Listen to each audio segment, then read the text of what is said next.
So welcome, and we're glad you're here to join us. This is part three of three vlogs where we're exploring what is spirituality, and how do you make decisions when you don't know whether something's true or not? How do you explore the unknown? And who do you trust yourself to do that with? How do you make decisions when someone wants to introduce you to something that seems unfamiliar or unsure to you? And today we're going to talk about, we've already spoken about spirituality. We'll give you a little summary of that. And we're going to move into, are there any ties or themes that we see with spirituality and conspiracy theories? I have a special guest, Susie. If you've been following along, you've already met her. But for those of you that are joining us today, I'd like to introduce my friend Susie to you. Welcome. Thank you. I'm glad to be here. So, what did we say spirituality was? A sense of feeling connected to something larger than ourselves, which you may call, can experience in nature, may call the divine. You talked about love being a very important component of spirituality. Yeah, when I need hope, like when I need faith, when I need hope, when I need to believe in that the world is good, that I need to believe in something bigger than myself. I connect to nature, to yeah, absolutely. So what, now let's get into this juicy topic of, I think the other thing before we move on, I want to say is that spirituality is often an expansive way of thinking about the world and those interconnections, whether they're visible or invisible between us. We also spoke about how sometimes, it takes a leap of faith, and sometimes it manifests as religion. So some people have a community, a book, that is how they define their faith. And then there's ways that spirituality has been misused, whether it be examples in the Catholic Church or, in yoga communities. Sometimes people form communities of spirituality and they're essentially cults that then have abuse and get taken too far. What do you see? Tell me about conspiracy theories and the rise of conspiracy theories, what you believe about that, because this isn't new. Right. Conspiracy theory. Well, it's a big topic. It's an interesting topic. I think, I had several years ago, I was working on a screenplay with a friend of mine, and it involved a president who was secretly consulting an astrologer. And then of course 2016 came along and we were like, this isn't even weird anymore. Sort of like all these things that were unimaginable just seemed kind of mundane. So we abandoned it. But as part of our research for that, we got, I learned a lot about conspiracy theories, meaning like the government behaving in an underhanded way, that they're not doing one thing behind the scenes, communicating something else to the public. Basically, undermining of public trust. Exactly. Yes. And that does seem to be what it really boils down to. And I think right now, obviously there's a lot, they have a more of like a center stage. But there's a lot to unpack in this conversation, because when you think about it, there are examples that are proven where something that, at the time would have been thought of as nuts or a conspiracy theory that was later proven to be true. So what would the example be? Well, like the CIA having a mind control program. The weapons of mass destruction. There's a lot. There's probably a lot more than I can even think of right now. But so, and that's come up, I think, probably most recently with vaccines, right? That there's like a secret plot with vaccines. Right, that Bill Gates is putting info into all of us and tracking us. And so, this idea, this, The I mean, they idea, sound so crazy. It just sounds so crazy, but sorry. so I think this idea that's really important is, in spirituality, we were discussing spirituality. There is an element of being willing to explore the unknown, to have a discussion, talk about mystery, awe, things we don't know for sure, things we are trying to create meaning around, ponder with. I think what we're really talking about here is there's an intention underneath that we need to sort out, which we're going to do in a minute, or at least explore it, because it's not like we have all the answers. But what you're really saying is sometimes and oftentimes there's a kernel of truth to what's being said. And when you take that kernel of truth and people's fear gets fueled into that kernel of truth, it can sometimes take on a very exaggerated experience, story, alternate reality, whatever that is. So it's almost like we've been given reason in the past, if we study history, to say humans don't always tell the truth, especially when they think they're going to get in trouble, go to jail, lose power, whatever the motivation. That's speaking to the underlying motivation. Oftentimes something is believable when it has that kernel of truth. And then if you can figure out a way to tap into fears that people have, you can take that kernel of truth and take it on this whole ride that turns it into something that is not true, but started off with some version of truth. And I think that's the hard part to unravel. Yeah, absolutely. I mean, I think just in general, that, there's been a massive erosion of trust in our institutions over the last several years, like massive. I think we saw that at the outset of the pandemic. I mean, we saw it years ago with Enron and accounting firms, and right, like you start to see that around people making more money, gaining power, right? There's some intention there that they're looking for to be accepted, right? To get fame, to get recognition and attention, right? There's many, many reasons. I was just thinking, a friend of mine just sent me, I mean, there's an erosion of an example of eroded trust today with the CDC recently shortening the quarantine guidelines. And there's some hilarious memes on the internet, but like CDC shortens isolation requirements to whatever your boss needs. CDC says, go ahead and get bangs. CDC says you can stop isolating if the vibes are off. And it's all funny. And, we know the internet, endless, boundless creativity. But it does speak to, this is the Center for Disease Control. And the fact, that to me, that reflects that we don't trust our institute. We have a serious problem with trusting our institutions. And I think conspiracy theories are on, one manifestation of that, but I think it's definitely and there's, I guess just speaking in broadest terms, in some cases, good reason not to trust. And I think a lot of this was literally and figuratively blown up in 9/11. When we watch our own planes run into our own buildings with our own people on them, the unbelievable becomes real. And I think of this as a doctor, I think of it as an autoimmune disease. Interesting. And so it's all connected. So I have had an autoimmune experience within myself, and I think it reflects how I've lived my life, by the way. I have done a lot of work to learn how to care for other people who are ill, while at the same time completely ignoring my own food, sleep, well-being.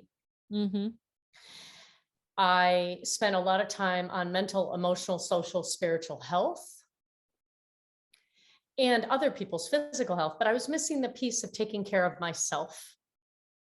When I had these food sensitivities, and developed, some skin lesions. And I moved into the unknown because some doctors were trying to get me to put on steroid cream. Everyone had a theory about how and what this was, right? Mhm. I took a biopsy of it. It wasn't cancer. It was a side effect that usually occurs when someone has an autoimmune disease. And so I had to go into the unknown to explore what that was. Everyone's giving me their own opinions, right? But in moments of the unknown, you've only got you. Right.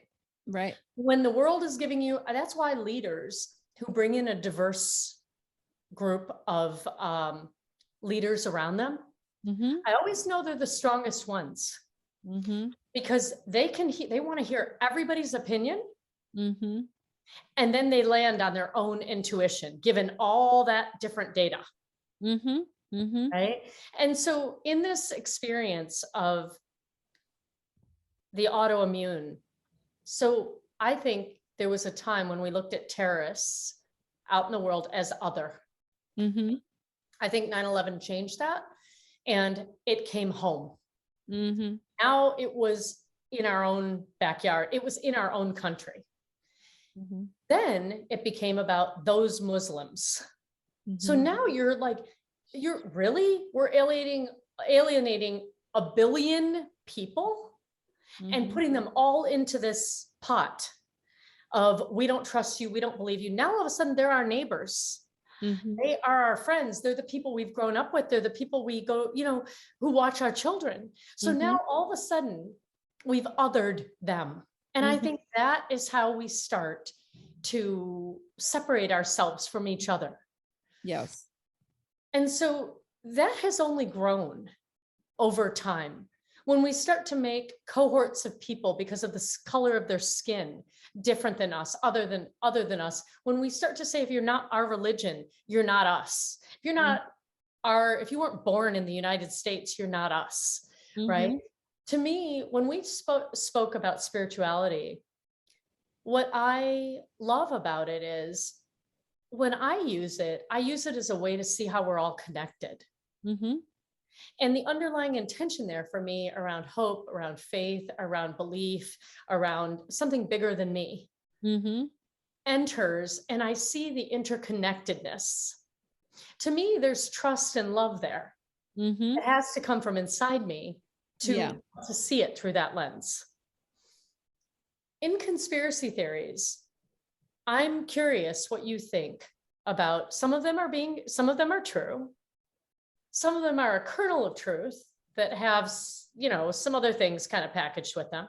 Some of them are a kernel of truth that have now been exaggerated and exploded into something Ridiculous. ridiculous or Yeah. unbelievable, Yeah. right? And what's the what would be some of the intentions underneath how that could actually happen? Yeah, that's a great question.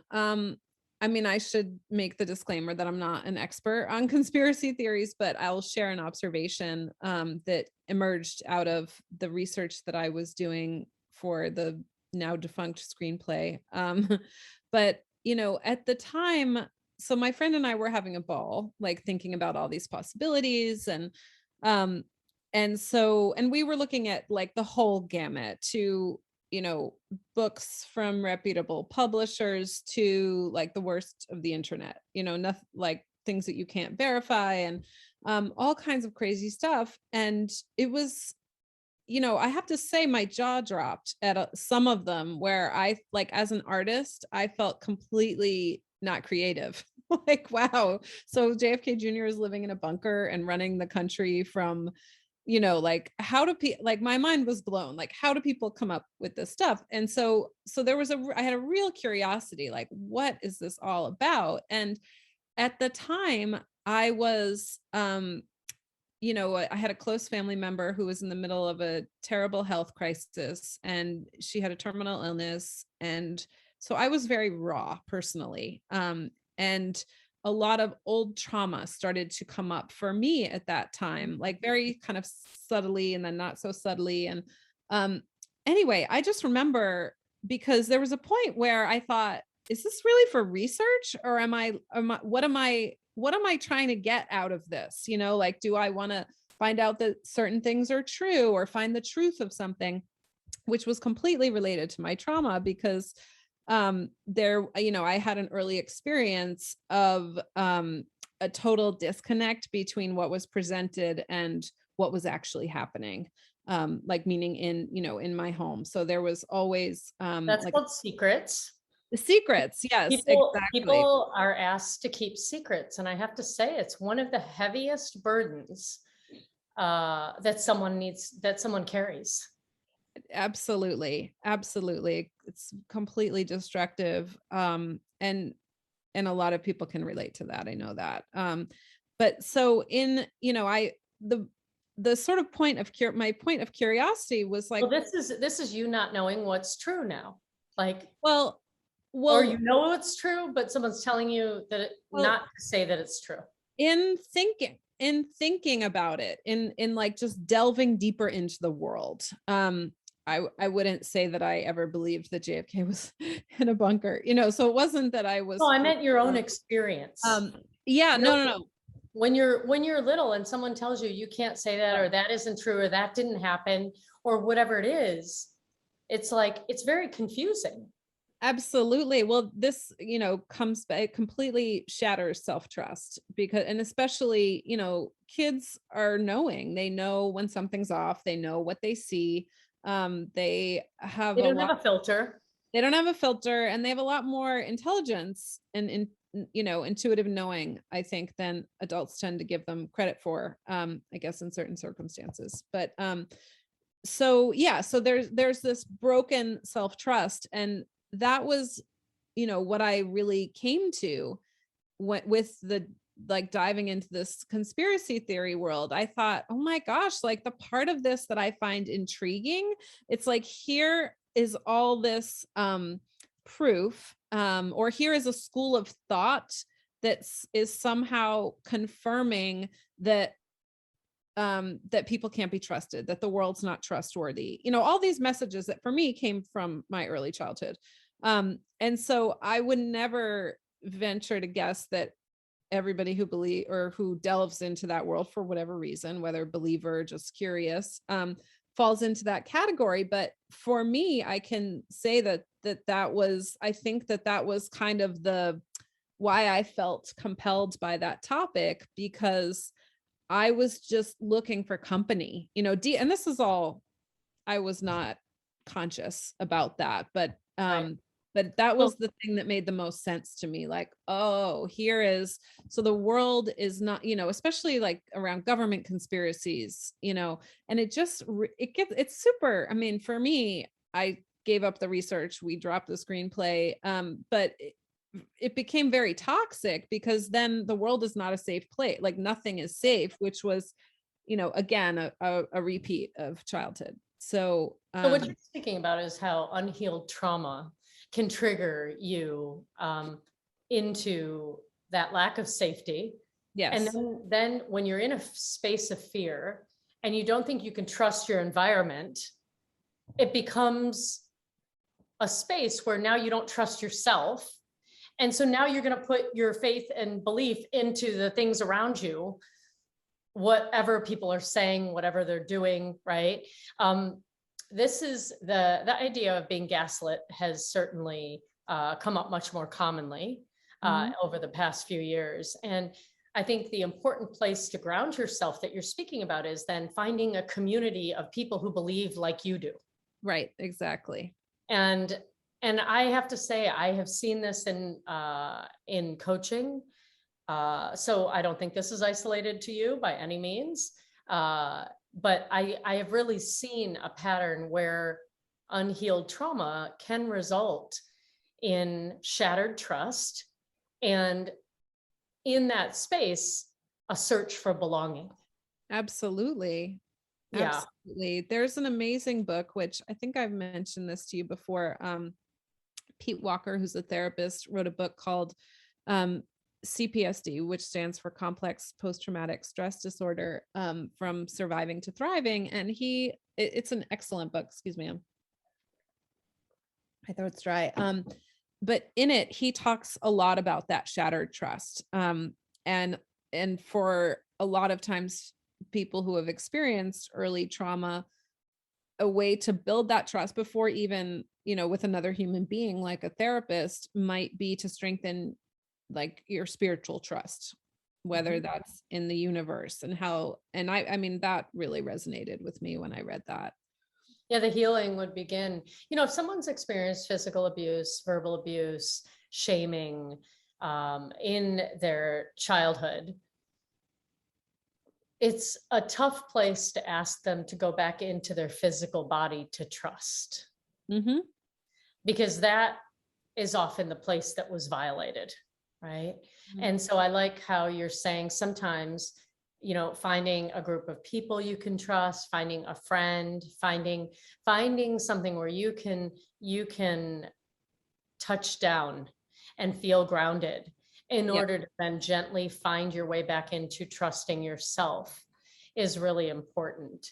Another way and intention that people build these kinds of, let's just call them alternate realities, Mm-hmm.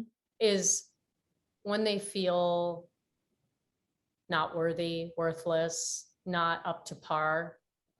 And in that space, want to bring attention to themselves. Mm-hmm. That's the fame piece of it. That's the socially wanting to feel approval from others. It's kind of it's kind of like holding a coffee cup with a hole at the bottom. Every time you keep Right. filling the coffee cup, it just keeps emptying. So there's no end to their need for attention Mm-hmm. or their need for being noticed. And I Yeah. think that manifests in many ways, certainly on the internet, and certain ways that people show up, how they portray themselves, et cetera. I also have noticed in my life that, people can take a kernel of truth and maximize it or minimize it to create humor, Right. which brings attention back to them. Right.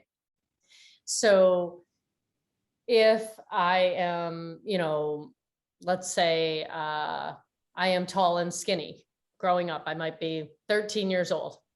Somebody turning that into, you are skinnier than olive oil and your pants are shorter than, than a 3-year-old's, and you look like taking, yeah, my pants probably were short because I grew 4 inches that summer, right? So I probably do have floods going on. But the exaggeration, the maximization or minimization of the truth is another way that you take a kernel of the truth Mm-hmm. and you turn it into something that allows you to shame somebody else, make them bad or wrong, mock them. And I Yeah. find that to be very different than a type of humor that's about how interesting and surprising and sometimes hilarious it is just to be alive. Yeah. And all the different incidences and the places the things we experience, the people we experience, and just how the synchronicities of life and the lack of them turn into something funny and amusing. Yes.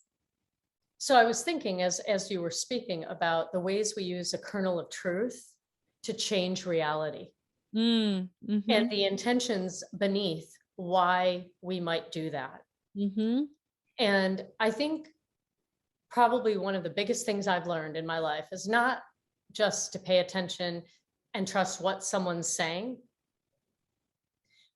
but understand beneath that why they're saying it. Yeah. What's the motivation? Ask yourself that. Or if you notice that something's a little off, Or ask the person if you can. ask the person. Get curious about it. Mm-hmm. But there's a way to bring ourselves back, and it's going to involve each one of us building more self-trust, Yes. because I can only trust you to the degree to which I trust me. Yep. Yep. And if you don't trust yourself, you've had a trauma, you've had something devastating in your past that has been really hard to recover from, find someone you can trust. Mm-hmm. That's the first place to go. And, I think that all of these experiences in our world are symptoms. And the question is, are we going to make them wrong or bad? Or are we going to listen to what they're trying to tell us about ourselves as individuals, about us as a community and us as a larger world. Absolutely. And I think if to circle back to spirituality, I mean, not a single person alive has the whole truth. We all have pieces of, I believe, divine truth that come through us. And I don't know. I mean, I'm endlessly fascinated by the ways that people think about a lot of, all kinds of people from all different backgrounds and belief systems and political affiliations. And, I don't know, I guess I don't really have the answers, but to think about it in the larger context of, yeah, this is a really fascinating time we're in. What is the higher purpose of all this? What are we supposed to learn from What this are we supposed experience? to learn instead of needing to be right or needing, or slipping into mocking, or mean-spirited humor? But yeah, what are we supposed to be learning here? Well, I think that's a great place to end. I hope you've gotten some expansion of thought. At least you've gotten to hear our versions of this. If you don't have someone in your life that you feel you can have these conversations with, just know that we would love to answer them here as well. We'd love to engage in a dialogue with you. So thank you, Susie. Thank you for your time, for your wisdom, for your energy, and your openness in sharing about topics that none of us have the answers to, but many of us have thoughts on, have pondered this, have seen patterns, and are willing to share our opinion about the world that we live in. Thanks, everybody. Thank you.